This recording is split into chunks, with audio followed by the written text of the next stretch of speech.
It was intense. Yeah. It was 2 very intense days. That was the reaction Carrie Lewis had to interviewing 19 Mississippians earlier this year, all of them victims of the Yazoo backwater flood of 2019. Carrie was part of a team from Mississippi State collecting video interviews for an oral history of the flood that, when finished, will be placed permanently in the university's Mitchell Memorial Library. These oral history transcripts we're hoping will fit into this broader narrative of the flood, because there will be EPA documents and Army Corps of Engineer documents and weather reports and all kinds of things that can talk about what happened to the physical environment, but only the people who lived through it, boating to and from their homes and taking their dogs on a boat out so they could, walk in different places where there wasn't water, or having to go get groceries and drive 70 miles out of the way just to get to the grocery store.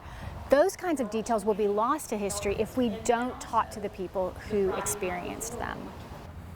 I felt like, their story really needed to be told. Producer-videographer Brian Utley was also part of the interview team. He quickly realized the flood story would also mean a lot to the Farm Week audience. Honestly, I knew that we were sitting on something as we sat there and kept interviewing that we could do something different with and further with to help tell this story. You can tell when something is just really real and raw and heartfelt, whatever you want to say. And I picked up on that real quick after even just a couple of interviews. Once the interviews were shot, it wasn't long before the COVID-19 pandemic struck, and for a time, many at Mississippi State were in lockdown, including Brian. But believe it or not, this turned out to be a silver lining where the flood story was concerned.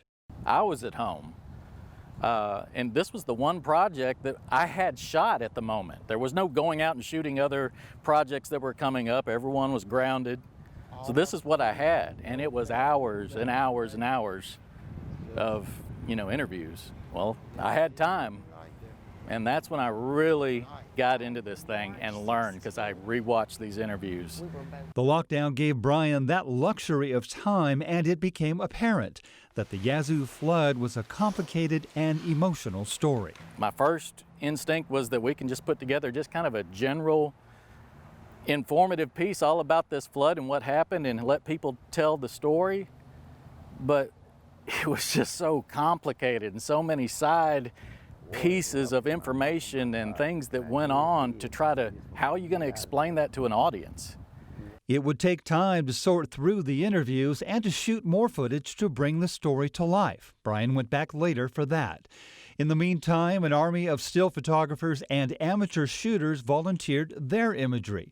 Ultimately, the series emerged, as did the heartfelt emotions of those who shared their stories on camera. Most people were very candid, were happy to be there, to share what they had experienced. I think some were surprised by how emotional they got.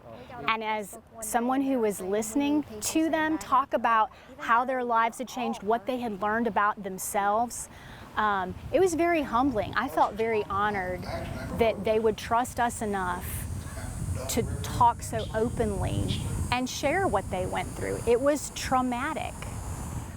In just the last minute of that last piece, I've seen it over and over, but man, it still hits me when I play it.